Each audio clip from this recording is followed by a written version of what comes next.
Such good lighting.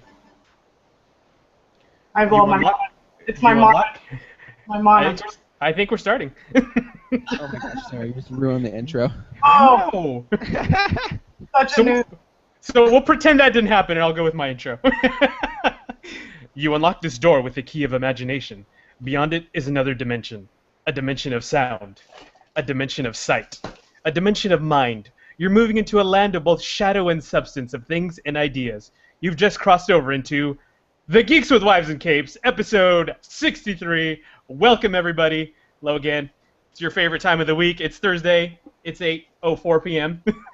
And as always, I'm your host, Darth Sparrow, here with my intrepid, awesome, and crazy team of co-hosts. To my left, why not? To my left, the former head honcho of the show, still the head honcho behind the scenes, the man I call the bad boy of comics, Mr. Casey Walsh. Casey, what's going on, man? I'm really hoping that nickname catches on because I kind of dig it. I'm calling you that every time now. I think I'm gonna get a tramp stamp that says "Bad Boy of Comics." You need to, man. But yes, what's gonna be the artwork along with that? Isn't there like a clothing brand? It'll be that guy with that logo, but he'll have like nerd glasses on. Yes. Can you put a cape on him, maybe? Maybe. I don't know. That's I haven't awesome, seen man. Bad Boy since I was like 13, so Yeah. I don't know if he still exists. Yes. How was your week, man? It was good. Really, really busy. You're getting ready for the Zappcon madness that's gonna happen next weekend, and then we'll talk about here in a few. So We got some Zappcons coming up. yeah, we've been trying to get all that straightened out and ready to go, so we don't look like fools when we show up there. Yeah, that's right. Yeah, we got to look like we we know what we're doing, I guess. Apparently we know. If you listen to the show, you know we don't know what we're doing. It's true. We don't know at all. Anyways, also tonight joining us, we have the one and only comic book reviewer extraordinaire, Mr. Everett. Everett, what's going on? Not much.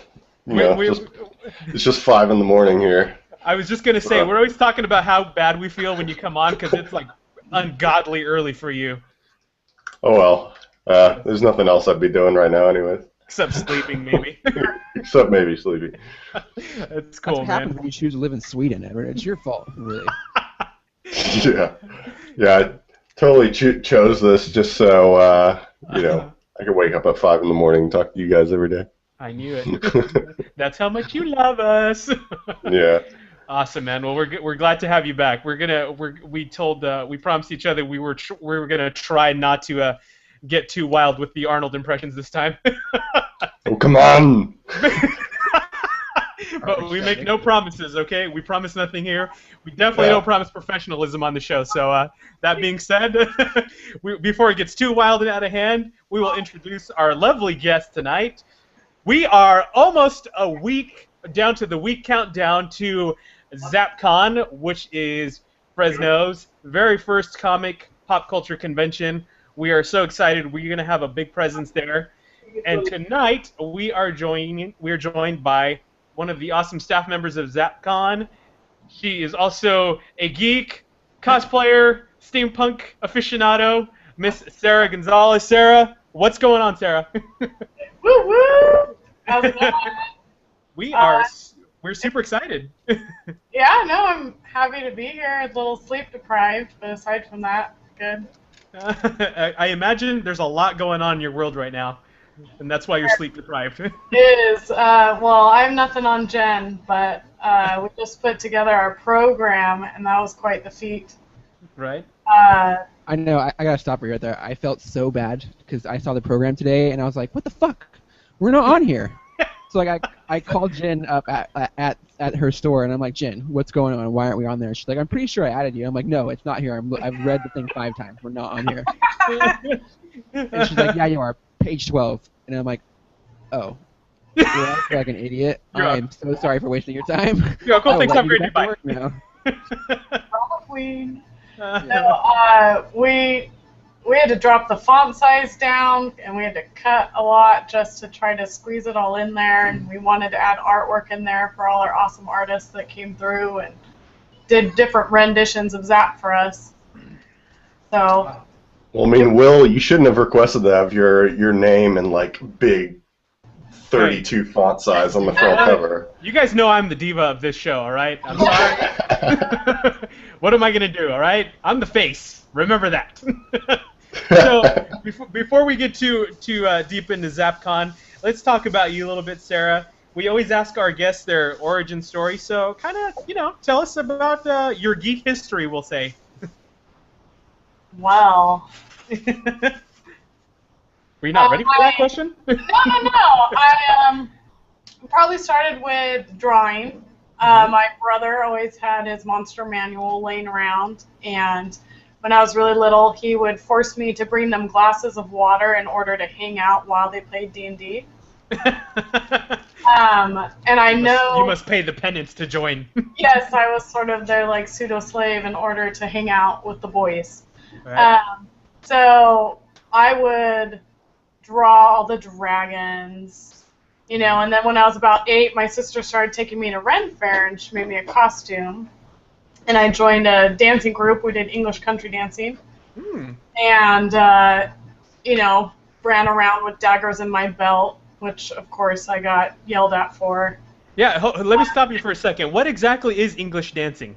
That's what I was wondering. Any nerdier than that, right there. So. Oh, really? It's where square dancing came from. Okay. No. So, the main group that does it right now is called Barleycorn, that comes in this area. So you'll see them at Ren Fairs. Like, they were at Hanford. Okay. Gotcha. Yeah. So carry on. Sorry about that. Oh, sorry. So I kind of stuck, my brother let me play D&D. My first character was Buffy. She had one arm at one point. She was a fighter, because that was supposed to be the easiest to play. Right. So I was about 8 when I started playing with him, and then he taught me how to play Magic when I was 10. We're about 10 years apart. Okay. So it was very heartbreaking when he finally moved out. Oh. So, I had to move on to all the Forgotten Realms books, which I went through all of them, even the terrible ones. Mm-hmm.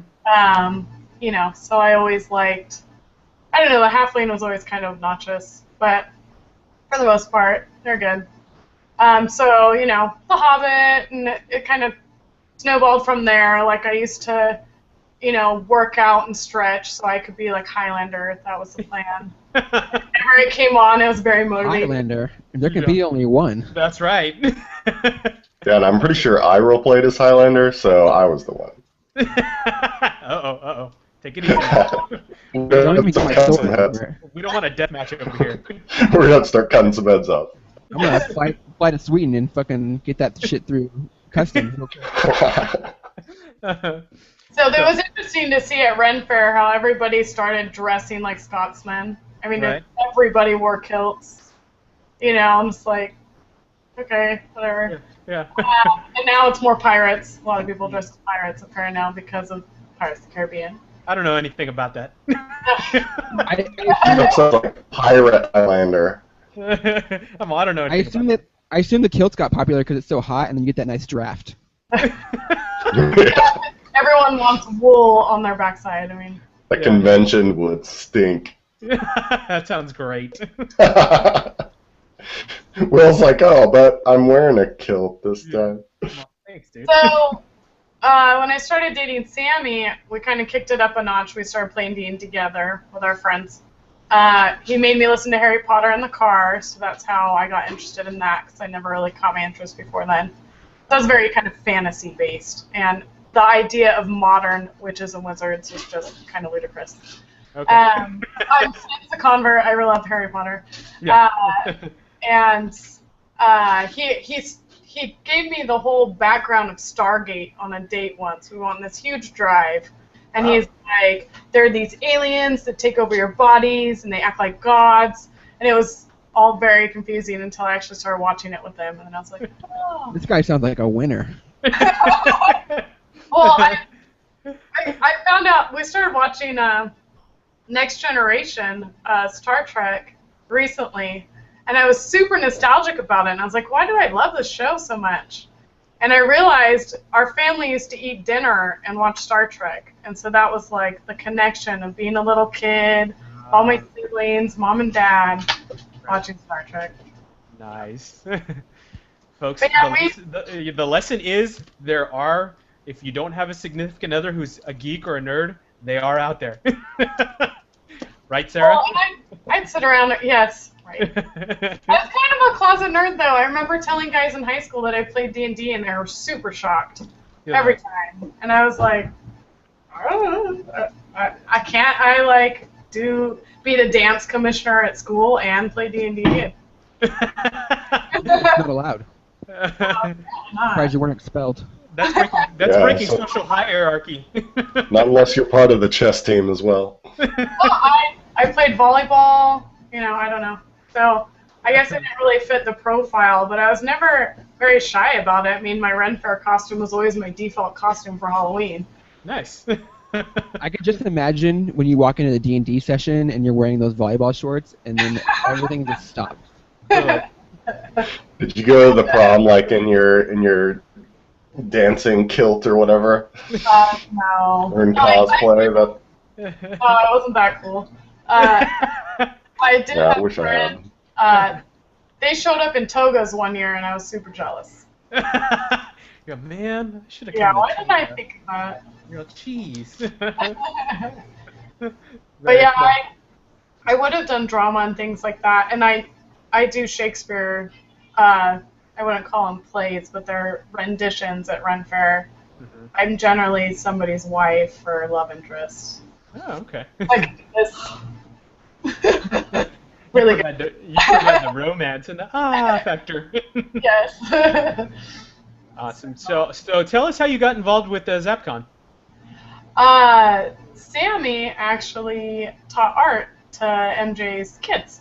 Okay. So he'd come home and tell me about MJ and Courtney and how she did SEO and how we should talk to her so we could work on his art business, and he'd talk about MJ and how he got to review comics and go to different conventions. And when the new 52 came out, I kind of was, we have young kids, and so I kind of gave Sammy the green light to just start collecting, not really realizing that reboots happen all the time. That's a dangerous thing to say. You can collect, honey. Sure, why not? Do it for our kids. Yeah. So then, Sammy's interest in comics was really renewed. Mm-hmm. And he and MJ had a bromance right away. MJ got him comics for his birthday, that kind of thing, where I was like, wow, I wouldn't even thought of that. So, and whenever I did get him comics, I'd always get the copy of one he already had. Ultimate fail. So, right, thanks. So just a second. Uh-oh. Sorry. Kids interrupting the podcast. So, Hey, MJ and Courtney came over and we started talking about the geek community in Fresno, and we felt that it was very strong but very disjointed. Sure. Most of Fresno, it's very word of mouth. People that don't make an effort think there's nothing to do here, and it's not the case at all. And a lot of people would come out and do fun things, but they just never hear about them. Mm-hmm. Even Annie Jam, it was 7 years out before I'd ever even heard of it. And I would have been interested in looking for it. So we just got on the topic of how cool would it be, how cool would it be? And then MJ finally was like, if I do it, are you guys in? And we're like, yeah, 100%. Yeah. And so that was kind of the spark. They were over at our house, and just that was the conversation, and took it from there. All right. Yeah. So from that little brainstorming session to where you're at now, how does that make you feel? What are the feels going on right now? Feels. It's very exciting.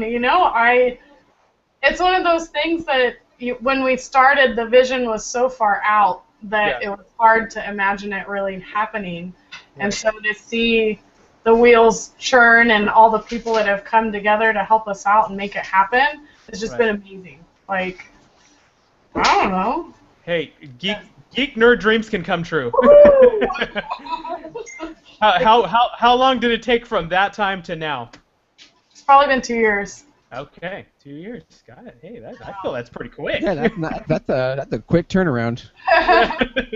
Well, my husband being an artist in the community really made a difference. Sammy G, he's supposed to be here tonight, but yeah, had to work.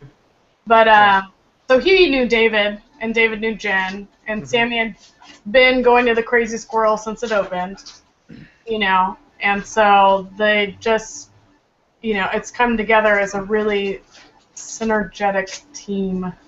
Yeah, that's super cool. So I know we've heard this story, but maybe to those people who are hearing about Zappcon for the first time that are following us, tell us about how Zappcon got its name. What's Zap exactly? Well, it's kind of funny because the original name was Zap Comics Comics Expo. Okay. So we had Zap Comics Expo,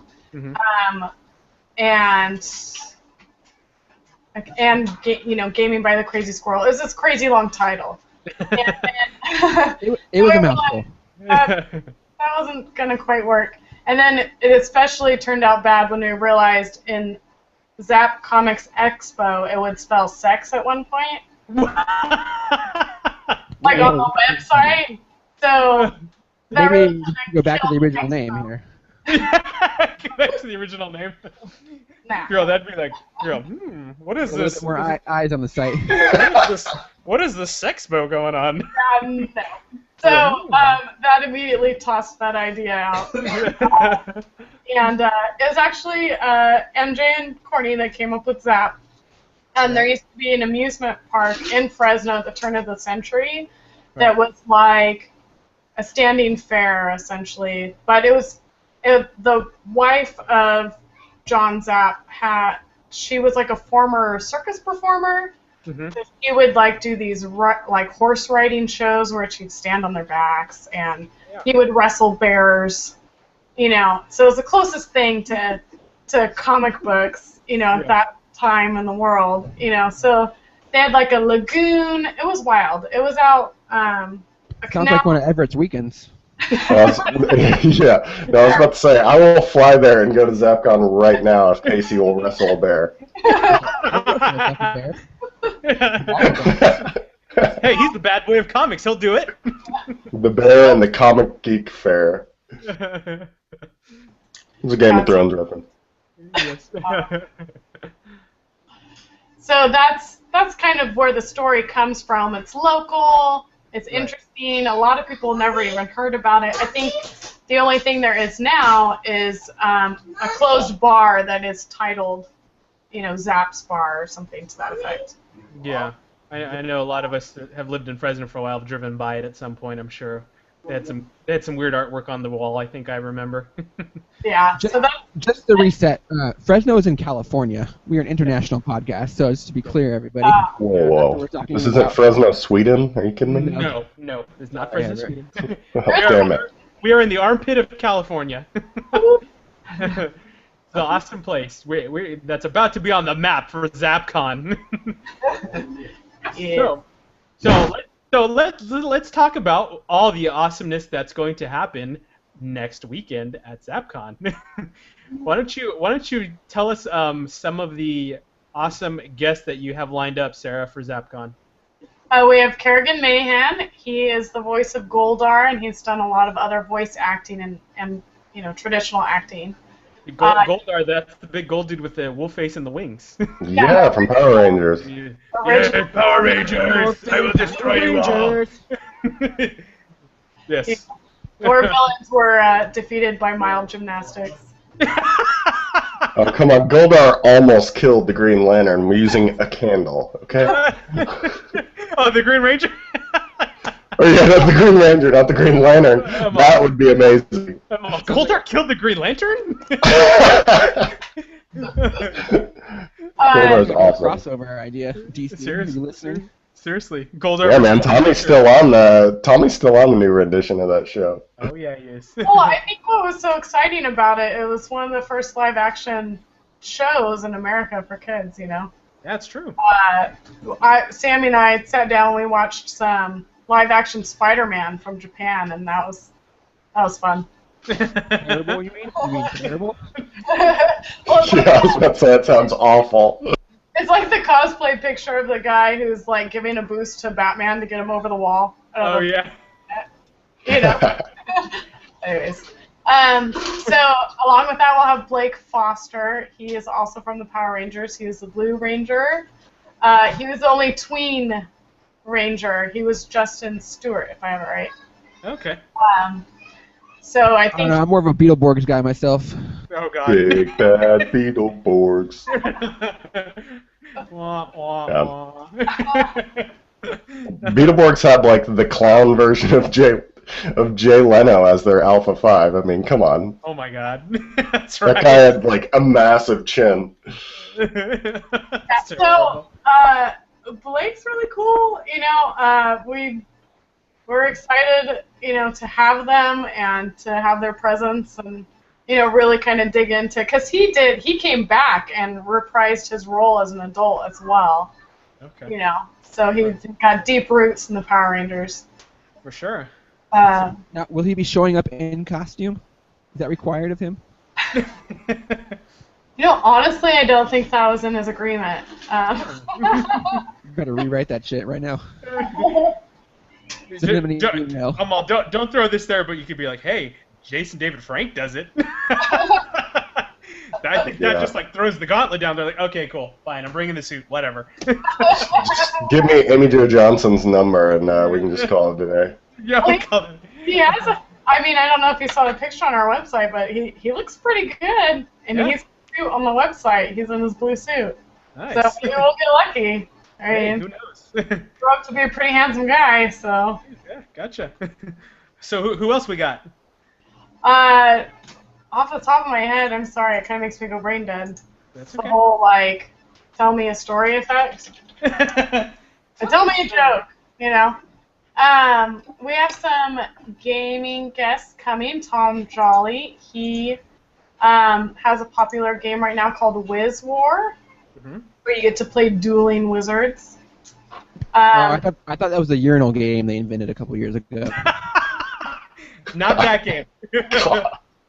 That was Don't Whiz on the Electric Fence. Do you remember that? Okay. Oh yeah, I played that one. Yes. That's from Ren and Stimpy, by the way. Sorry. I That's see. how I do my manscaping, by the way. So I was jealous. I saw some gaming conventions had done like a live action version of it, like an oversized game. Yeah.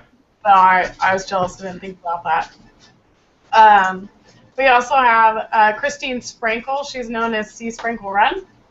And she is a Magic player, and she cosplays as Magic characters.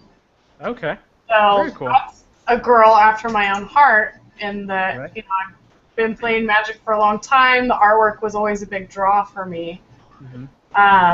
Although I tend to play red and black, which black is all gruesome and nasty. You know. The Sanguine Vampire. I mean, come on, you can't beat him. He's +4/+4. Anyways, so or -4/-4 every time you bite someone. Yes. Gets bonuses. So, Sorry, go ahead. speaking of gaming, there's going to be quite a big tabletop gaming presence at Zappcon. Is that correct? Yes, we have a good chunk of the main floor is going to be gaming, and upstairs as well.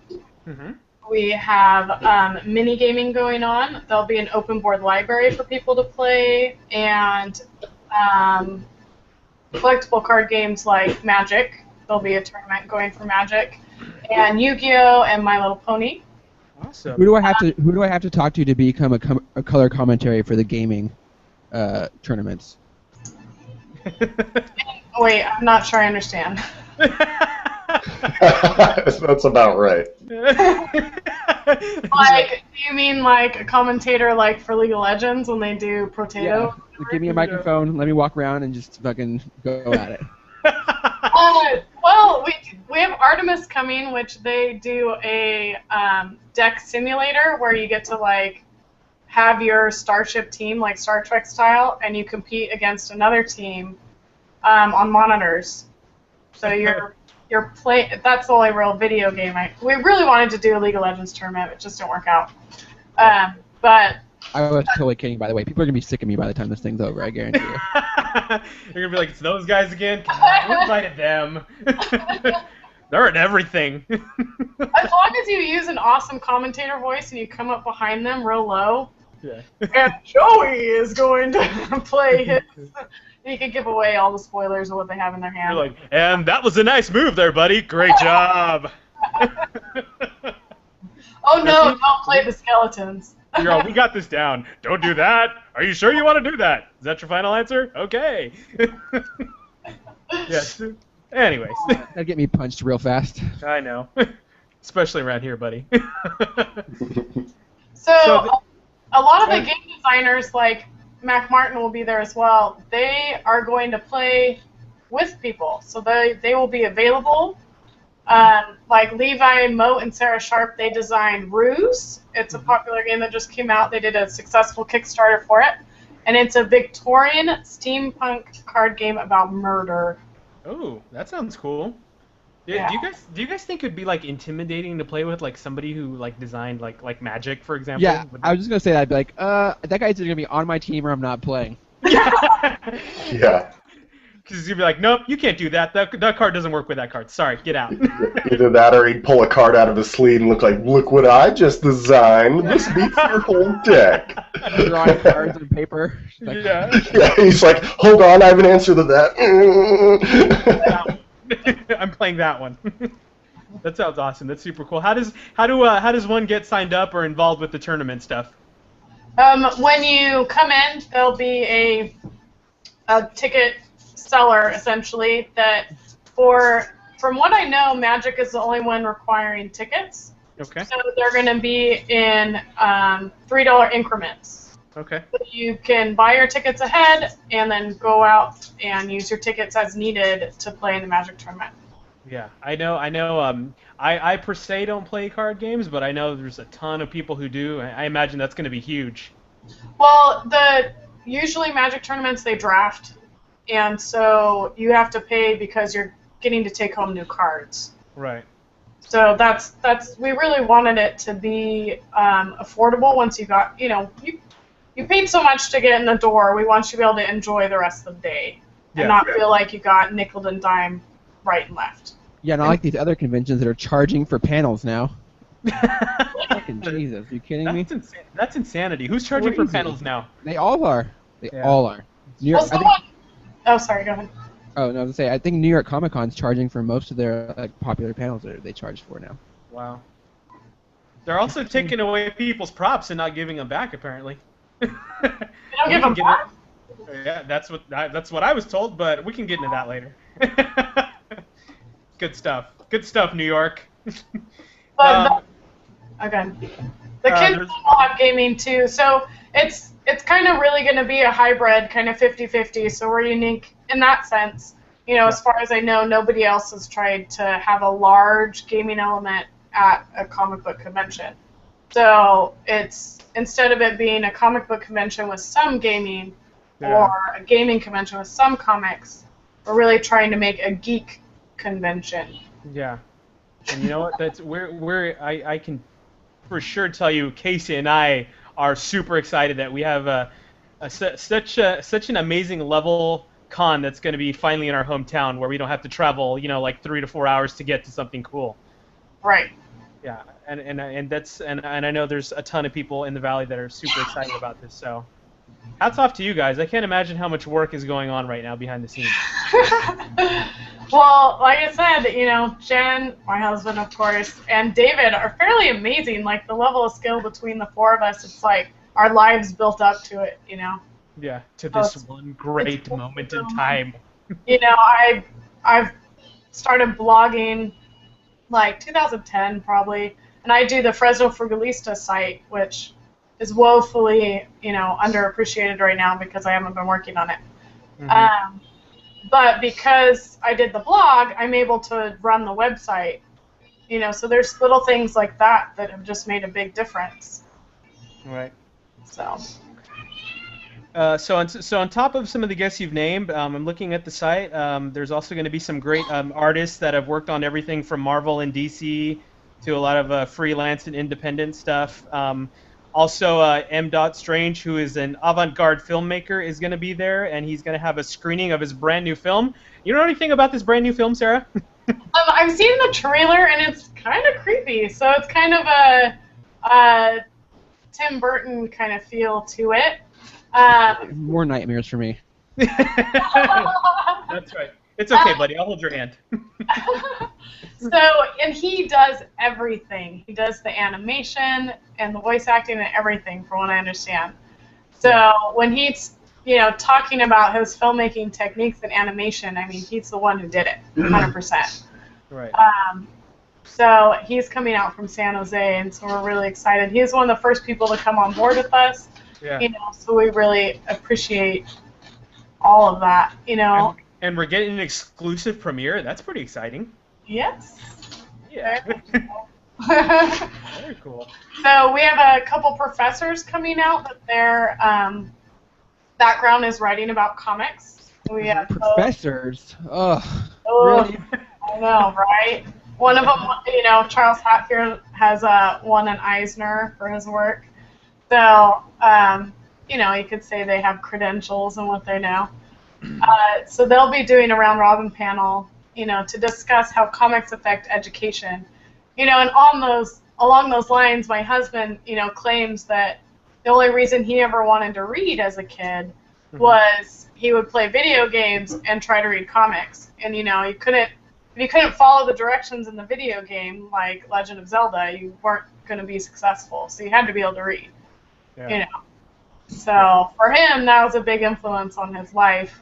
And Jen has mentioned that she felt the same way. Yeah.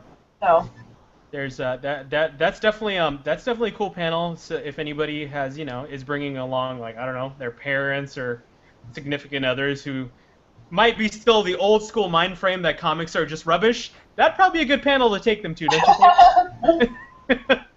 Well, and Evan Burgoon, he works with 916 Inc., which is a program in Sacramento to promote literacy for kids, and he does the comics portion of that. So he takes the kids and they write comics together, and then he gets professional artists to design them.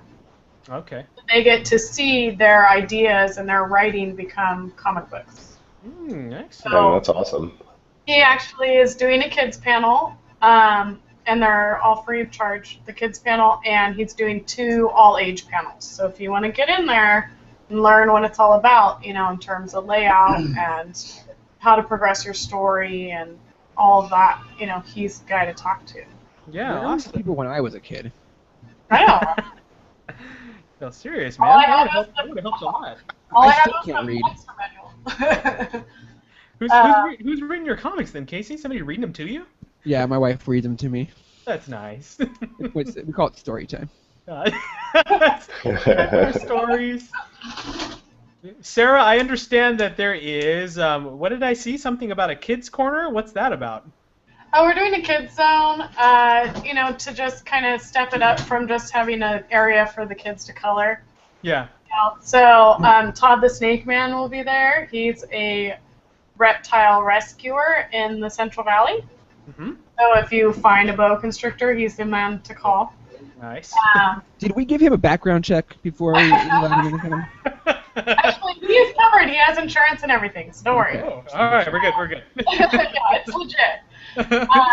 So he'll be there. Obviously that always draws a lot of attention, and I just imagine being a cosplayer, being able to take a picture with a giant snake is pretty exciting to me. I don't know.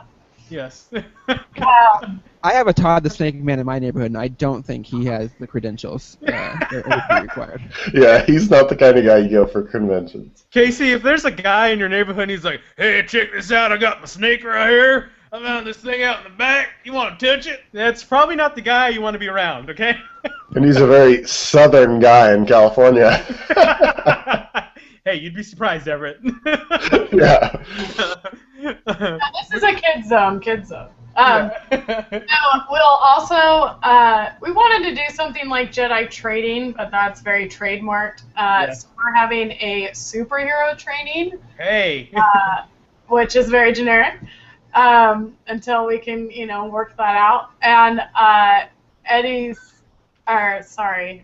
Birdie's Family in Motion is sponsoring the obstacle course. So they're going to talk about what it means to be a superhero, and then you get to try out the obstacle course.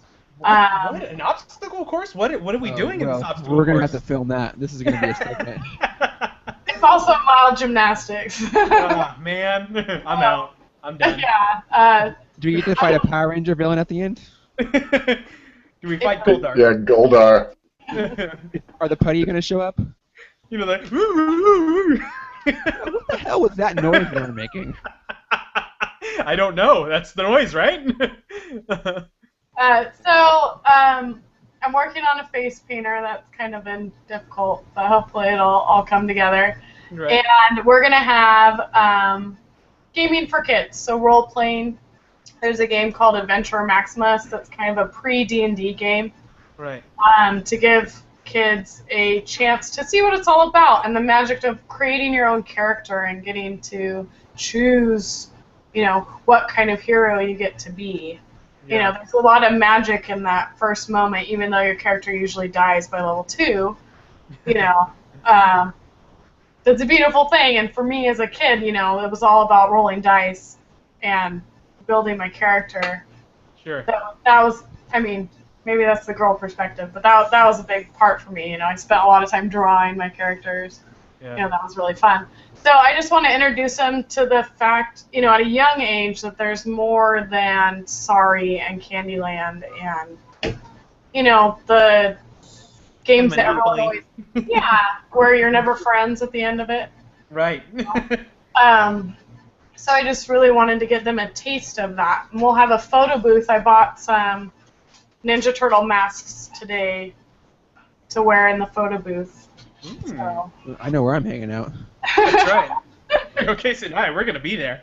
So, it's really exciting. Like, we have some major artists coming. I don't know if you have ever heard of Yannick Paquette, and I'm not sure, I really hope I'm not butchering his name, but Cal Pham, I believe that's how you say his name. And they've done a lot of beautiful cover work. Yannick Paquette does a lot of Swamp Thing. Okay. I was just going through all my husband's versions of Swamp Thing, and, Yannick Paquette's all over the place. Nice. And he's done a lot of other work with, like, Wolverine Origins, that sort of thing. So they're kind of, modern legends and working with DC and Marvel. So I'm, super excited that Cal Pham did a version of Zappcon, or Zap Girl for us. That's super cool. Yeah. How many people get to say that somebody drew their mascot? Yeah, that's. It sounds like you guys have really thought a lot about trying to get something at the con that'll interest everybody, even the little people, which is awesome. Yeah. We have Keenan Lafferty, who's a League of Legends artist. He does a vlog about drawing, mostly like digital painting. But I actually met him in Sacramento at Wizard World. I'm just kidding. He is a really cool guy, very, very down to earth. He was kind of all casual about like the Fiora he had drawn. Like, oh yeah, I did that. Yeah, whatever. No whatever. I designed like a good chunk of their splash art. Yeah. So he's really neat. And then Rampage, Paige Warren does Busty Girl Comics, which is a fairly hilarious comic in which it's all about the difficulties of being a busty girl. And so hard. I was about to say, Casey's gonna, all about that. Casey knows a lot about that. So, it's clean. And, it's got its own kind of spunkiness to it. She's since moved on to doing other work. She closed down that storyboard, or story altogether. But that's what she's really known for, and so that's something that the girlfriends coming to the con can relate to and find the humor in. Yeah, definitely. So before we move on our next segment, one more thing I wanted to ask you about. There's some big special event happening at 5 o'clock on Saturday evening. What would that be? You're gonna go right over our panel, Will? You're not gonna let her talk about our panel? Yeah, for sure. I want to talk about that though. We are having our cosplay contest. Whoop whoop. Yeah, for sure. It's in the largest room upstairs. There'll be audience, stage seating. There'll be an aisle down the middle, so cosplayers will get to strut their stuff. And we have a $100 prize for best of show and $100. I know, big money. So and $25 for 3 other categories. Just to, as a small thank you. Obviously, it's not like go make your costume to win the $100 because I've made costumes. There's a lot that goes into it, so it's just more of a thank you for coming, and we love to see your stuff. But Will has agreed to be our master of ceremonies. Oh yeah. And we're extremely grateful, knowing his prowess. Yes, thank you. What else? Oh God, how early in advance did you send her that script, Will? You promised you'd say nothing, Sarah. You promised. And we're also gonna have some awesome judges, including our bad boy of comics, Mr. Casey Walsh. Yeah, I don't know whose idea that was, by the way. Yeah. That's probably a bad one. Once again, don't give me a microphone. And he's also going to be joined by Holly Brooke, who is a well-known cosplayer from Fresno, and Miss C Sprinkle Run, right? Yes. Said her cosplay name correctly. Also, any cosplayers listening, I do take bribes, so just send those. You can sway the vote. There is a reason we picked 3 judges. Sorry. You have to have an odd number. You're out of luck. So Sarah, give us a quick rundown of some of the awesome panels that people can check out at Zappcon. I really only need to talk about one. There's only one you need to talk about. Right.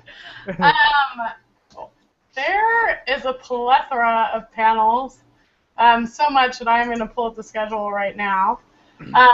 Davidson Hayworth is an author. He's coming out and he tours cons, and he's good at what he does, and he is going to share like his tips to how to create a novel and where to start and how to get there in the end. But obviously, the majority of all our special guests will be giving panels. So there is a Power Ranger panel in which, you get to do Q&A with Kerrigan and Blake and get to know them and, kind of pick their brains and, learn about their whole experience and all the years that they did Power Rangers. Right. Christine Sprinkle's going to be doing a Warbler armor, like how to use it. Panel, so that's kind of really big for cosplayers. Everybody is kind of in awe of the kind of armor that cosplayers make, and I've watched the tutorials, never doing it myself. It's intimidating, so to have someone in person to be able to answer your questions would be pretty interesting. Yeah. And we have some kind of non-traditional power panels in terms of like the Biscuit Show Comedy Hour, in which some local comedians are gonna, entertain us with geeky comedy. Right. And much better than the comedy you find in this show, folks. So. This is real comedy. From what I understand, with your panel, you're gonna have you have an amazing list of prizes to give away. I was very impressed when I saw it and jealous that I probably won't be able to get to participate. And that's what happens when you're working in the comic space for 2 years. Yes, that's right. We do, and to go more on that, Mr. Casey Walsh, tell us about some of these awesome prizes they could win. I'm not prepared for this at all. Come on, dude, Well, I that can was tell the you about cue, more buddy. panels while you think about it. Hold on. The big prize we're going to be giving away is a Lenovo tablet, an Android tablet. Hold on. You said we're giving away a tablet, right? Tablet, right. Folks, a Lenovo tablet. A year subscription, or no, a lifetime subscription, I think. Yeah. To Comic Fix, which is like Netflix for comics. And then I have a plethora, literally a plethora, of graphic novels and hardcovers from IDW, Image, including The Walking Dead, Saga.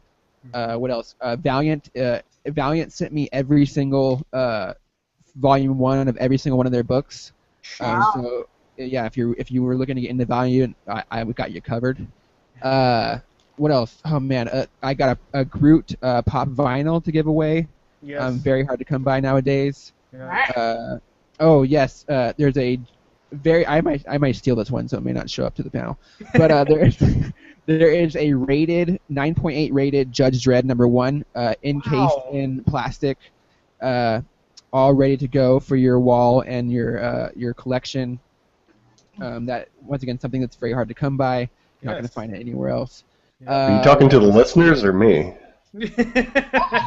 I'm pretty sure I'm taking that comic, right? Yeah, it's mine. Yeah. Oh, If anybody's taking it, it's me, son. On the comics topic, I don't know if you've ever been to Wonderland Comics. Yeah. It's changed since you've seen it in a while. Has it? Yes, Oh. it's extremely organized. Oh, wow.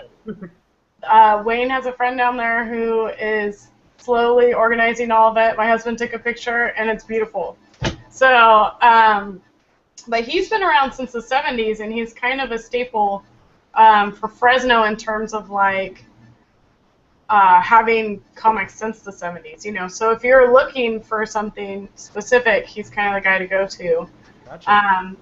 And hope you won't really have to dig around as much as you used to when you went to his shop.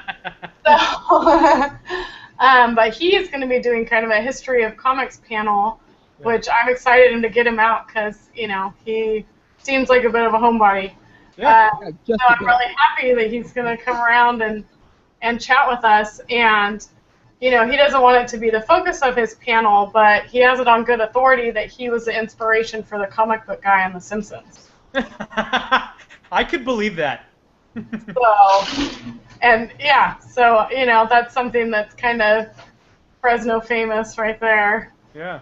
Yeah, so there's a lot of neat stuff coming. Like Scott Sargent is he's producing a zombie movie called Z Survive, and they're gonna film it in Lemoore in 2015. Mm-hmm. So if you want to get involved in a zombie movie, now's your chance. You know, I'm sure it's not a difficult casting call to get through if you. Will, you better bring your headshot, buddy. If you All right, shuffle I'm bringing it. and moan, you know, you might get the part. Do I bring this one? Awesome. Casey, what else were you gonna say about the panel? I got Anything? nothing else to say, Okay. which is a shock, I know. I got a Gotham badge. We got some Gotham T-shirts. I've got a Agents of S.H.I.E.L.D. poster we're gonna be giving away. There's all kinds, man. Yeah, listen, I'm gonna be honest with you guys, straight up. Like, look at me right in the face here. Look, face. If you want to walk away with something cool from Zappcon, you have to come to our panel. Yes. My goal is for everyone to walk out with at least something. You may not know what it is. It will be a secret. But that's my goal.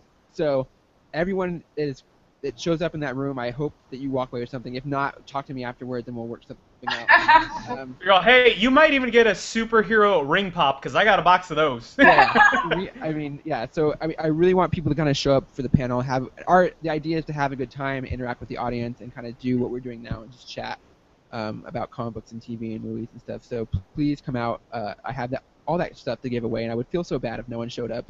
And Yes. I had to go back to Valiant and say, hey, no one wanted your comics, guys. Sorry. So please come. Like I said, me and Will have been collecting stuff for the past 6 months, trying to make you guys happy. So it would be really help me out if you guys showed up and filled up that room for us. That is awesome. Yes, we're excited. We want to give to our peeps, our local peeps. And along those lines, be sure to be early on Saturday because we do have swag bags. Yes, a lot of our vendors have donated merchandise towards that. So, for instance, I have it on good authority that there will be Harry Potter ones, steampunk masks, some of the bigger things that you might not expect. Now, they're not going to be in every single bag, but your bag might be the one. I want a Harry Potter wand. Really amazing. Dang, They're Jen. real wood, too. Awesome. Yeah. Sarah, give us the deets on Zappcon. Where to go to buy badges, prices, and things. So until Sunday, October 12th, you can buy your badges online. They're $25 for 1 day and $35 for 2 days. So go to zappcon.com/badges is where you would buy your badges. But go to zappcon.com and just explore the site. There's a lot of details that haven't quite got up yet. So there is more coming.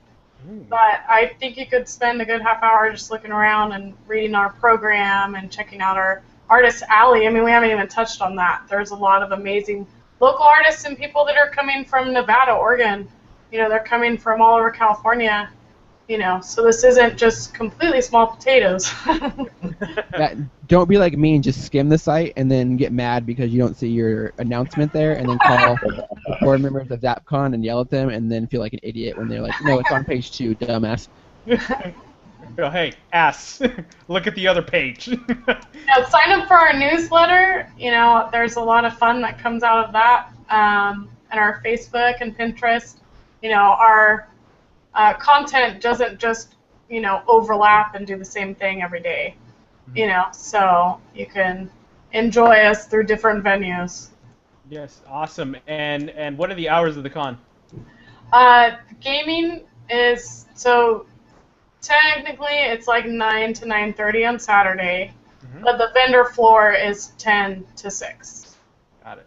So, but there's also panels and things that will run later, so it's not just gaming after 6 o'clock. We got some after hours panels. Those are always fun. Yes. Awesome. And We probably should have made ours after hours and adults only, but yeah, we'll cross that bridge when we get there. Hey, we'll dream that up for next time. we have a day 0, and that's Friday. Although it's at Tioga Sequoia Brewing Company. Yeah. We'll be there, and I'll be wearing my drinking hat. So. Hey, dude, awesome. Might be able to get away with a little more there. You're gonna want to be there to see that hat. Then Sunday is 10 to 4 is the vendor floor, but 9 to 6 with gaming. So there's also a game show that will be happening Sunday evening. So before you go home, you can go out and test yourself with the trivia, see if you'll be the king of nerds or queen. Ooh. Yes. Y'all better hope I don't show up for that. Yeah. I know. I was just gonna say, man. Casey's got that in the bag. Awesome. Bragging rights. I don't think exhibitors are allowed to participate. It's probably a good thing, right? Awesome. Well, we had a lot to talk about with Zappcon, so we've got a little time left. So, Casey, should we talk comics or news? What do you guys think? Well, Everett's been so quiet, and I know he has comics that he wants to talk about. So, Everett, please. Everett, let's do it, man. Enlighten us. I've just been letting you guys talk. You guys are the ones that's going to be at Zappcon. Your plane ticket? I thought I mailed it to you. Yeah, I wish.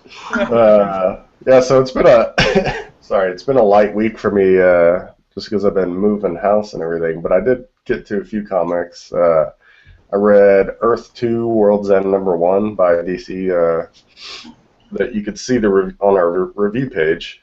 Mm-hmm. But it's basically just a really weird version of the DC universe. I mean, it's not Earth 1, which is, I think, is it Earth 1 or Earth Prime? That's the normal one. I don't think it's either, actually. I think it's like Earth 9 or something, but... No, I don't know. That's all stupid.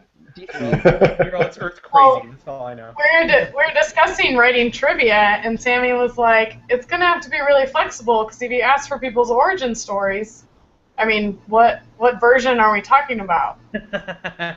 I'm like, well, you're gonna have to avoid those questions. You can't just ask, what are Superman's origins? 'Cause they might vary. Yeah. I have a book that's like 3 inches thick, full of Marvel trivia questions. I should have sent it to you guys. Oh, please, that'd be amazing. Yeah. Anyways, this book it's basically just set in another universe, and it's a huge book. It's like over 40 pages. Wow. And it's got like 3 writers and like 9 different artists in it, and it just kind of goes through. It kind of catches you up on how these characters have changed and how they are in Earth 2. Like the one Green Lantern is still Alan Scott, and like And Robin gay, is, right? Yeah. It shows him and his. I don't know if it's his husband. I don't really know anything about the lore of that book, but they're I think pretty. they prefer to be called life partners. Yes, Whatever. You'd think they'd be okay with husband, Casey. Come on.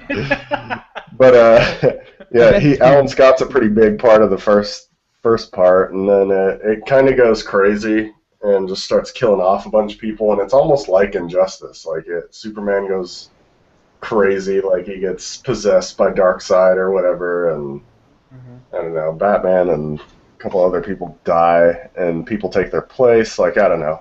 It's pretty crazy. You can read the full review on geekswithwives.com, but I also read Amazing Spider-Man #7, which was pretty awesome. If you've been checking out the website, you know that I'm big on the Spider-Verse, and it's going to go down next week there's like 3 different comics with Spider-Verse in it, which is awesome. But yeah, in this comic, it's just, you see more Peter and Silk, and then you get to see a few deaths caused by Morlun, and you get to see the Captain Britain corpse. Spoiler alert. Spider-Man. Well, he's on the front page. Don't forget about Miss Marvel. Ugh.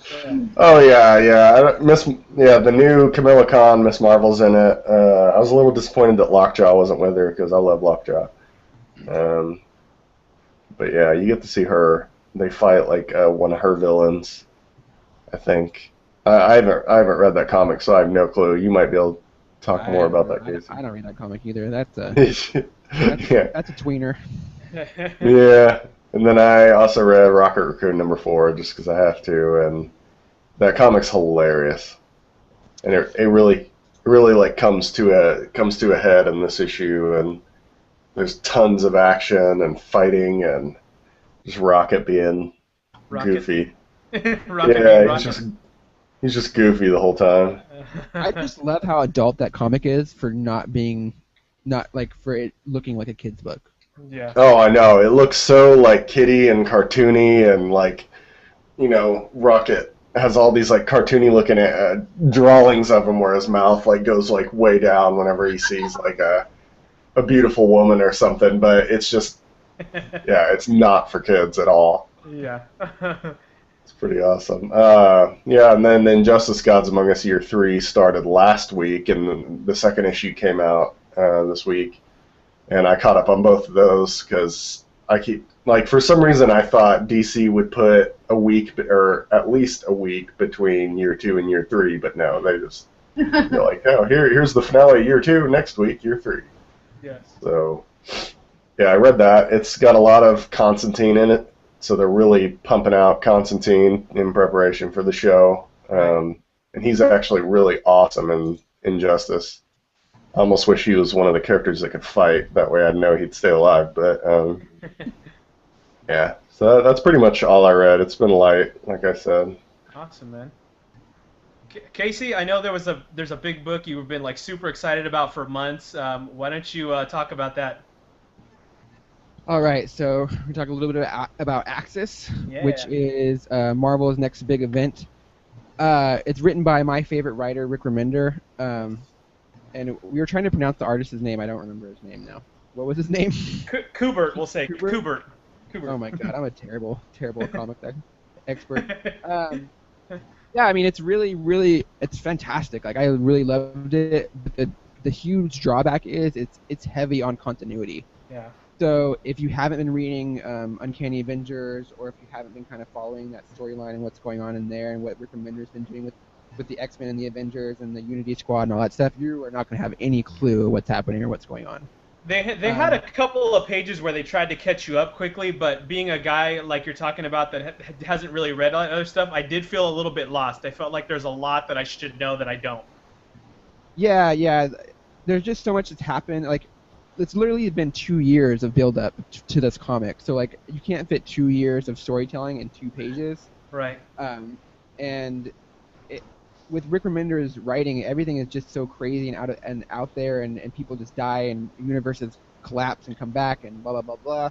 Yeah. It's really really insane. So Axis is kind of the culmination of all this stuff that's happened over the past 2 years.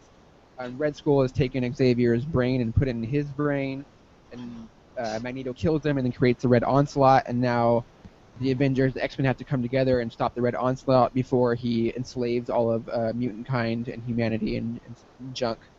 Yeah. So it's really good, really action heavy. The last page is amazing in a very like Batman's like Tower of Babel sort of way.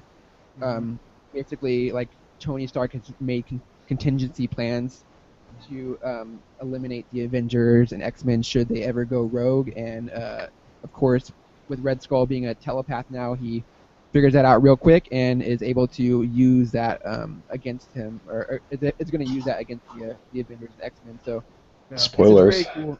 Oh shit! Sorry. We won't tell you what's on the last page, but it's a pretty awesome page. Yeah, I mean that's I think that's what it's kind of building towards, is like this idea of like they're going to really turn the Marvel Universe on its head. The idea, I guess, behind the whole event is like Red Skull is going to send out this like sonic wave, and like characters are going to switch personalities. So like I don't know if this is actually going to happen, but Carnage will become a good guy somehow. I don't know how you make a murderous cannibal a good guy. Doctor Doom will become a good guy. Like characters are going to switch personalities, not just traits, but personalities and powers and ideals and all that kind of stuff. So the whole Marvel Universe is kind of going to get thrown on its head.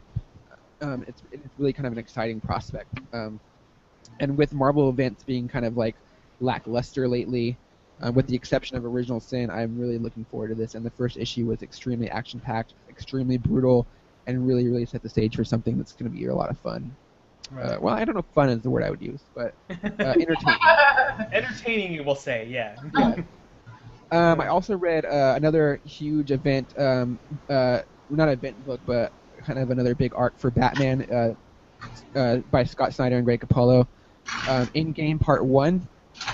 So this is kind of, I think, correct me if I'm wrong, but I think this may be their last big story arc before they're finished with this book. I'm not sure, but they're making a big deal about it, so that would lead me to assume that it's their last arc.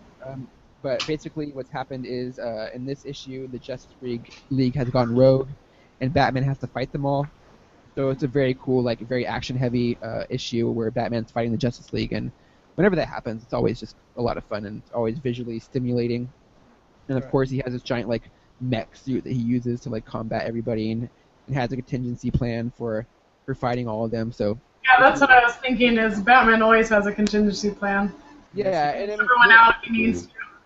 Definitely the guy to do it. It's not a new idea because I mean there is the Tower of Babel issue, and then or storyline that's basically that's the story of Batman has this contingency plans for eliminating the Justice League, and the bad guys steal them and then use them against the Justice League. So it's been done before, but I don't know. I really just love Scott Snyder's Batman and what he's doing with the universe. And then there's a huge, I won't spoil it because I would be mad if someone did, but there's a huge kind of twist at the end of why the Justice League's attacking Batman, and it's a really great start to what hopefully is a really great story. So check that out. That's good. Out last week, but I just read it this week because like I am so far behind because we've just been so busy with Zappcon stuff. And then if you guys have visited Geeks with Wise lately, you'll notice that there's articles going up every single day. So that's what my time's spent doing, and Everett's too. That's why we don't get to read as much, which is a shame. But Wolverine #3, Death of Wolverine #3. I mean, it's really an okay story. I don't really know where it's going, and they only have one issue left to kind of wrap it all up. So it seems like it's all going to come together real quickly. But the main thing to take away from this issue is the art is just amazing. Yeah, it looks pretty. Do you think they're actually going to kill Wolverine, or are they just saying death of Wolverine and then he's like going to maybe survive at the end? Like, I'm wondering if they're actually going to kill him by next week. I mean, considering that they have like issues planned having to deal with the aftermath of his death for the next like 6 months, I want to say, I would definitely say that he's dead. But I wonder if they're gonna like have like the twitching finger at the end, and everyone's gonna think he's dead, so they can do all that stuff. But you know, I don't know. It just seems like they're putting such an emphasis on the death of Wolverine that people are gonna be buying it to watch him die. But I don't know. I feel like it's a red herring. Everybody's very soon these days, so. Yeah. We can bring the news into this topic a little bit as well, because if you guys have been following kind of DC, kind of an idiot, Marvel and the relationship with Fox, the movie studio, is they're canceling Fantastic Four. Yeah. Solely based on the fact that Fox is releasing a Fantastic Four movie and they don't get any cash from it. They're just jumping ship. I told Joe the day when we were chatting on email, and I was like, yeah, Marvel's just jumping ship because that movie's going to be bad. Well, that's the thing though. They're also jumping ship on the X-Men because a memo went out in Marvel like last week saying like no one is allowed to create any new X-Men characters. Because if they do, then those rights go to Fox. Yeah. So there's some very shady things happening behind the scenes to kind of make Fox eventually give up those rights, because that's what Marvel wants to do. So I think this is part of their plan. Like, if we kill off Wolverine and kind of kill the comic, then maybe the movie will lose a little bit of legs as well. Yeah, it sucks that like all that drama is affecting the comic universe now, because I used to say, well, I mean, none of that stuff matters like in the comics, that Sony owns Spider-Man and Fox owns these characters, but now it's like starting to spill over into the comic world, and people who really love Wolverine or really love the Fantastic Four comic for some reason, I wouldn't know why, but the people that still read that might be a little sad just because of this stupid movie studio war that's going on. Well, what I don't understand is how are the rights between the comics and the movies not separated? Yeah, it's just that Marvel doesn't get anything from the movies, and they don't want to give the movies more ammo to put out like further films. But couldn't they? Do you think they'd be able to write it though, so that those characters wouldn't belong to Fox or whatnot? Do you know what I mean? Yeah, well, they're trying to do that with the Inhumans. Like, they're taking the Inhumans and replacing all the mutants in their universe with Inhumans, and the artist formerly known as Prince. Yeah, pretty much. Or P. Diddy. It's changing your name for copyright issues. It's ridiculous, but sometimes you have to do it. Well, I mean, the writing was on the wall, I want to say, when Marvel Now started, because they had changed the name of Fantastic Four to the Future Foundation, and then they created a new Fantastic Four book written by Mac Fraction, who had characters that were never associated with the Fantastic Four, like Ant-Man, Girl Thing, or whatever her name is. She-Hulk, and then the Inhuman girl with the hair. Why can't I? Medusa. Yeah. So I think that was their kind of like testing the waters, like, oh, maybe we can use the Fantastic Four, we'll create these new characters, and if the book does well, then maybe we can use these characters for a movie. I just didn't think it panned out the way they wanted it to. Right.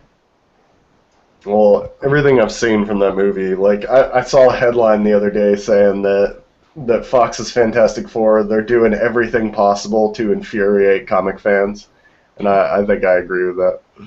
Yeah. Yeah, I don't know how you ground a movie where your characters get powers from getting hit by cosmic beams in space. Like, what part of that is grounded in reality? No part of that is real at all. Come on, Casey, that can happen in real life. I know. Come on. Like, the only person that can get away with the grounded in reality, like, moniker is, like, Batman and maybe like Green Arrow. Like the characters don't have superpowers. Sure, if you want to ground those in reality, go right ahead. But don't tell me that Fantastic Four, when you have a giant rock monster running around, it's grounded in reality. Like, get the fuck out of here. Or dude that's constantly on fire. Yeah. They're crazy cats over there at Fox. Yeah, that sounds pretty stupid.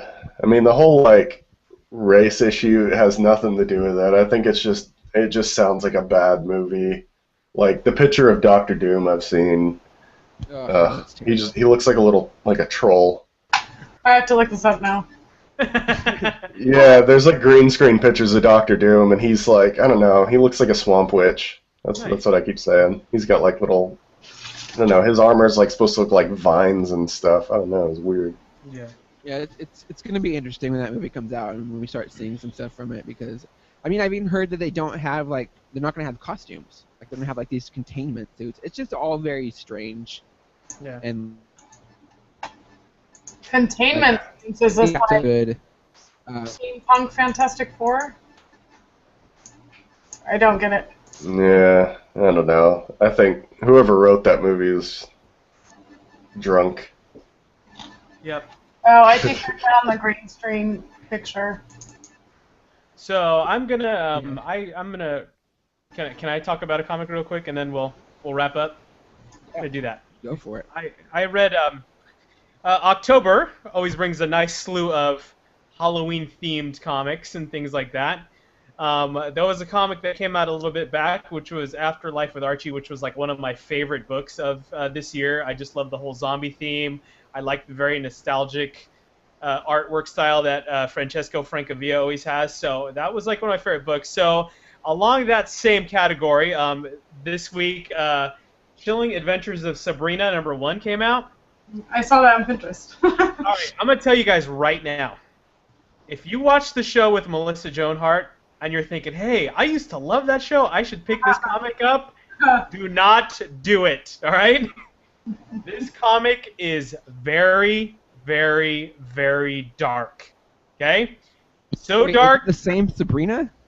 I think it's supposed to be the same Sabrina, yes. Does it have Salem in it? It has Salem in it, yes. I'm sold. Now, I'm sold. By the way, Will, if you loved Afterlife with Archie, they announced today that Archie and Predator are going to have a crossover event. What? What? I am on board. I don't know how that works, but it's happening. Yeah. Now, all other arguments aside or issues or talks about this, I don't deal with stuff when it comes to satanic and demonic things very well. I like horror movies. I like gore. I don't dwell in the demonic stuff. This is full of that. There's a whole bunch of talks about conjuring Satan and conjuring evil demons, and the story of how Sabrina ended up with her aunts is not a funny, nice one. It is a very ugly, harsh, hard story. Okay? So, if you want to pick this up and you're cool with stuff like that, you'll probably love it. If you're like me, I'm a little bit leery about getting another issue. I might give it one more just to see, because this obviously was her origin story. So there was a lot of dark stuff she dealt with her real parents and her father and who he was and why she ended up having to be with her aunts, because, you know, there was a very specific reason for that. But all that aside, the artwork is very similar to the Francesco Francavilla art style. The artwork in this one is done by Robert Hack. It looks very much like something that would have come out of the 50s. They use a lot of orange and sepia tones to it, a lot of blacks and reds. The cover was really cool, but other than that, it's a little creepy. So, Sabrina #1, very creepy. Enjoy. Hey, you don't get creepier than that weird animatronic cat that used to be on the TV show anyway, so. That's true. Oh, come on, that thing was so cute. He was so witty. He was so witty and funny. About that at all. All right, guys. Let's start wrapping it up. Hold on. I gotta tell a story. So this week, American Horror Story Freak Show came out. Oh yes. And me and my wife just love American Horror Story. I don't know why, but we do. Yeah, you've told me and that. this one by far was the scariest one, and it has like this murderous clown in it, and I cannot handle clowns. I can't handle it. And I was literally up like a 10-year-old boy with my covers, like peeking over my covers last night until like 4 in the morning. You serious, buddy? It freaked me out. Have you seen the This picture show of is the scary. clown walking around Kern County right now, just dressed up as a clown with balloons at night? Oh my god. Super Oh, creepy. if I saw that, I would pee my pants and run as fast as I could. It hit Facebook today, so just poke around and you'll see him. It's pretty creepy. Good thing I never go to Kern County. Yes. So if you guys God. are looking for a really great like noir like horror show that has fantastic acting and always gets kind of like praised by the critics and stuff, American Horror Story Freak Show is fantastic. The first episode was on yesterday, I believe. And it's really, really great. They're doing some really crazy stuff. Like I've been watching that show since season 1, and each season they astound me with the storylines they can come up with and the way they integrate the same cast over and over again. It's a lot of fun. I really, really liked it. Outside of the murderous clown, it's probably the scariest thing I've ever seen in my lifetime. Pull up a picture of it. It's frightening. He So makes I had to get that up there. he makes the clown from It look like Ronald McDonald. Oh my god, it's so scary. I even told my wife, she's like, "What is your problem? You're an adult man. Like, get over it." It's okay, buddy. Also, Gotham sucks. Gotham. Casey doesn't like Gotham. I have no interest in Gotham either. It's so dumb, Everett. Like seriously, like I don't like it. The Twitterverse is all like a buzz, like, "Oh, Gotham is so good, such a good show." It's Law and Order in Gotham. Like it's the best thing about it is the guy that plays Bullock. That's the best thing about it. Everything else is just so weird, and it makes me feel dirty after I watch it. Like, this is not the Batman world that I want on TV. It's really, really weird. So, but The Flash, amazing. Yeah, I've always been a huge fan of like Brave and the Bold style campy Batman, personally. Yeah. I like the dark. It's interesting for storytelling, but the fact that like the whole Gotham universe has become extremely dark kind of kills some of the fun of it. It's like Lord of the Rings. Like if you read the books, there's actually some humor in it. The movies, it's all like glory and darkness. Yeah. Yeah. But yeah, like you said, Casey, The Flash is amazing. Now that it's out, we can actually talk about it a little more. The Flash is the best show on TV, even better than that Agents of S.H.I.E.L.D. crap. The Flash is so good. I mean, And it's we're gonna done. really... Thank you so much. Have a good night. I like both. I didn't. You know what, guys? I wanted a DVR it, and I forgot. I didn't even get to watch it. They'll be replaying that thing over and over again. It is really fantastic, and like the fact that this is what had me. The moment they had me is when they're walking through like the facility and they have a broken gorilla cage and it says Grodd on it. I almost died on my couch. I squealed like a little girl. My wife gave me that look like, "What is your problem?" Was this seriously. before or after you saw the clown that you squealed? Oh, this was way before. This was the day before. Okay. The clown was yesterday. This was Tuesday. I'm hoping that's not just fan service and they're actually going to have Gorilla Grodd on there. He's going to be on there because I mean, Jeff Johns said this is going to be the most comic book TV show ever made, and like when Weather Wizard is your first villain in your first episode, like you're going full bore, like you're not pulling any punches. Yeah. And then the fact that Captain Cold's going to be on there, who's like just I love Captain Cold so much. It's just fantastic. Like the Flash has next to Batman, I think the Flash has the best rogues gallery, and they seem to be not pulling any punches, and they're gonna throw all those guys in there. You can even get a glimpse of Mirror Master and Reverse Flash and all that stuff. So it's gonna be a lot of fun. I'm really looking forward to that show. So yeah, the twist on the end was pretty good as well. Yeah. I really had to. Yeah, it's if you know the Flash, like you know what he entails. So I mean, you can probably guess it, but it's fantastic. Yeah. Keep an eye on that show, everybody. It's going to be fantastic. All right, we can get out of here now. Awesome. All right. Real quick, we're going to do a final thought. Sarah, where can we find you on the worldwide of the webs? And anything you want to plug, go ahead.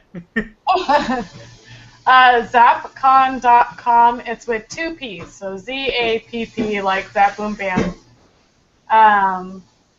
Yeah, that'll get you there. I mean, there are other Zaps, so you do need the double P. Yes, excellent. And Zappcon is next weekend, October 18th and 19th, with Day Zero on Friday before. Yeah. Tioga Sequoia Brewing Company at what time? 5 o'clock, right? No, it'll be after 7. 7, okay. 7, because that's when we'll be wrapping up setup. Awesome. So, Can't wait. yes, it's at the Valdez Hall at the Fresno Convention Center. Excellent. You can buy tickets at the door. The prices don't go up. So if you Wonderful. miss registering online, or for some reason you're techno fear with putting your money on the internet, you can buy it at the door. Awesome. Super awesome. Mr. Everett, what do you got for us? Yeah, you can find me at Everett Gets It. Yeah, pretty much I just retweet a lot of Geeks with Wives stuff and sometimes put random thoughts on my Twitter. So if you want to follow that, I had a random thought earlier today about how Arrow needs to add Nightwing into the cast because like everyone's like wanting Batfleck or something, or you know, Gotham or some of these shows to like all combine into like a big DC, you know, show. But I think they need to have Nightwing in the show, but then they need to have Michael Keaton come back as old Batman. Oh my god, I would shit my pants. I would Yeah. die. I would die. Well, only if he has the mullet. Otherwise, there's Yeah, the mullet. Yeah, no, that would make that show just legendary. Yes. Best show automatically. Yeah, That that's show a random already thought. wants to be Batman too much. Yeah. Even when he shows up in the Flash, he like does the Batman grappling hook thing. And I'm like, come on, like really? Yo, that's Batman TV show already?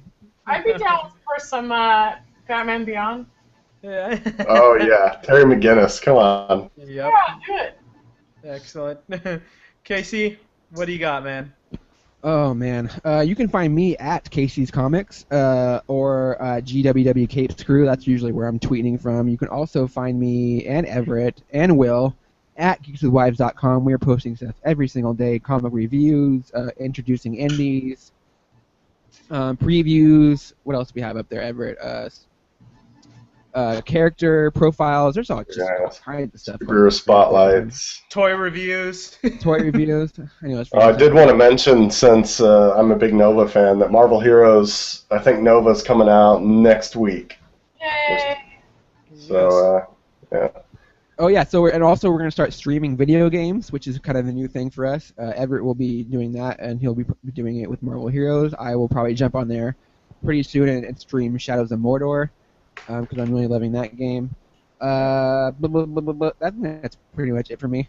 Oh, go to our panel. Go to Zappcon. Come say hi to us. We'll have a booth there. We'll be taking pictures, doing interviews. Yes. We'll be walking the show floor with a camera. Yes. We'll be harassing people. You know, just our normal shit. Yeah. I'll be in costume a lot. Yeah, I won't be in costume. I'll be in a t-shirt and jeans. You should be in costume. We do. We have a mask on Zap that will be dressed up in cosplay. Awesome. Yes. So we hope to see you if you're in the Central Valley next weekend at Zappcon. Please come out and see us. We appreciate all your love and support. As always, I want to say thank you to our guest Sarah for joining us, and thank you for all the amazing work you and the staff of Zappcon are doing to bring Fresno the most amazing con experience that it's ever seen. Everett, Casey, thank you as always. And for the whole crew here, you can catch me on Twitter at Darth Sparrow. And for our episode 63, we say goodnight, and I will catch you on the geek side.